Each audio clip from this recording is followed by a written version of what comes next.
you're judging a moral action, does it matter who it's being done to or who it's being done by? So in other words, if you're judging the morality of a stabbing, just somebody walking up and stabbing somebody else, does it matter who's doing the stabbing or who's being stabbed? You know, is it more or less moral to stab a bum, or to stab a politician, or to stab a businessman, or an artist, or a singer? Is it more or less moral to stab a child? We do have certain things about killing police officers, but that's mainly because we consider them worthy of more protection since they are the guardians of the law. But aside from police officers, I don't think we generally consider stabbing of this individual to be actually more immoral than stabbing of that individual. Now I'm talking about in a case where it's not self-defense. You know, just somebody on the street just out of the blue gets stabbed, or killed, or raped, or tortured. Does the victim of an immoral act, or the victim of a violent act, does the status of the victim matter? And as a follow-up question, does the status of the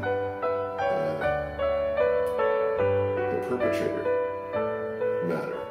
The reason why I'm bringing this up is because I've seen a number of Christians say things like, sinning against God is infinitely bad because he's an infinite being, or he's infinitely good, or some other bullshit.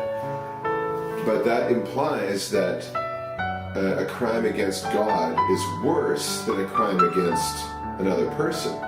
And that implies that the victim of this crime, or the victim of this immoral act, the status of them has some influence to the degree of crime that we're talking about here.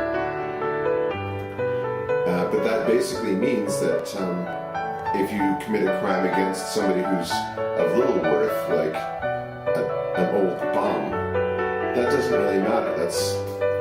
But that creates this entire scale of moral relativism that Christians are the first ones to preach against, and yet their entire philosophy is founded on this whole idea of moral relativism. Because Jesus, if Jesus is God, then he's doing the same things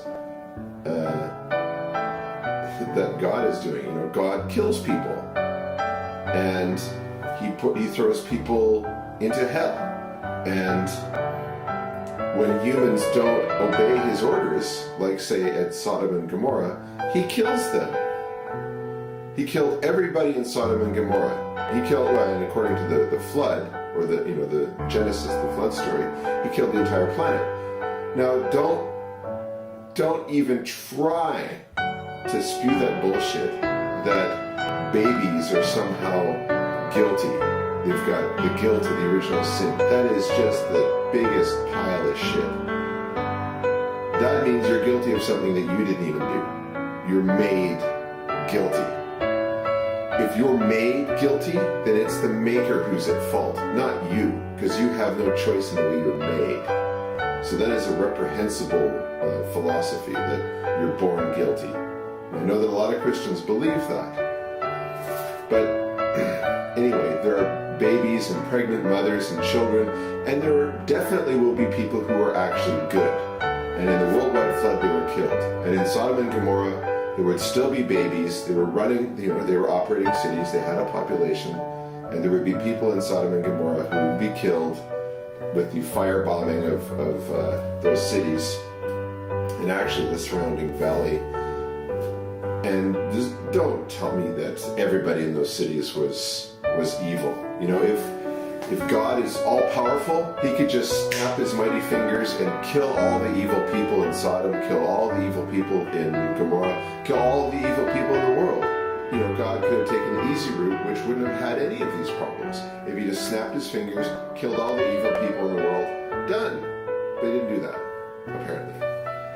So, he had to kill Sodom and Gomorrah with fire, and then there's other cities where he had, like the Ammonites, I think it was, and the Amalekites, or Amalekites.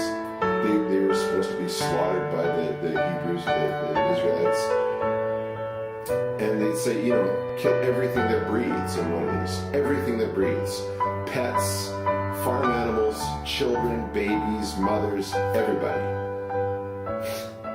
That's not immoral. Like a genocide, an entire city sack, that's not immoral, and that was ordered by God. But if you're going to say that God can do it, and it's not immoral, then that means that there is no such thing as a real moral code. There is no such thing as a real moral rule. Because then all you're saying is it matters who it's being done to and who's doing it. And that will excuse it. And in that case, there is no rule to live by.